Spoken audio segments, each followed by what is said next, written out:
Tomorrow is Election Day. From statewide judges to county commissioners and school boards, there are important races that affect your everyday life. As of this morning, more than 700,000 Pennsylvanians have already voted by mail, most of them registered Democrats. Many Republican voters still don't trust them, but could new research done right here in the mid-state begin to change their minds?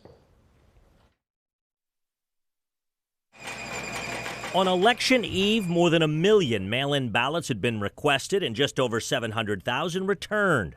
The ballots themselves are not partisan, but use of them in PA certainly is. Registered Democrats requested nearly 3/4 of all mail-ins. Republicans still don't seem to be embracing them. Even without any evidence of widespread fraud, there are still misconceptions and at times just outright conspiracy theories about what's happening across all 67 counties. Ari Middleman is with Keep Our Republic, a bipartisan group focused on battleground states like Pennsylvania, trying to bolster trust in the system by countering misinformation.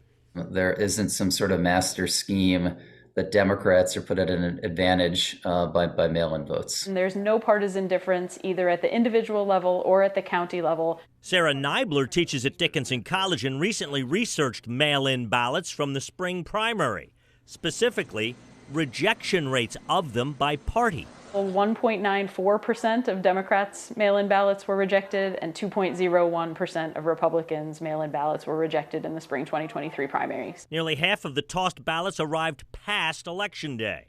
Another 30% were thrown out because they had the wrong date or no date at all. A lot of the websites of these counties were pretty archaic and outdated, especially smaller counties. Adam Mast is a Dickinson junior whose job it was to contact and gather information from all 67 counties. He learned what many in PA always preach. There's really no such thing as a statewide election. It is really 67 kind of smaller elections, if you will, that are handled by different people who work differently, who have different systems. Different, but not bad, and certainly not rigged, and researchers argue mail-ins are here to stay. It is a secure and convenient way to do what we should all as Americans celebrate and too many people around the world can't do, which is cast a vote. By the way, the data shows that York County was the worst for requesting but then not returning mail-in ballots at nearly 36%. Cameron County had the lowest failure to return rate at just over 6%.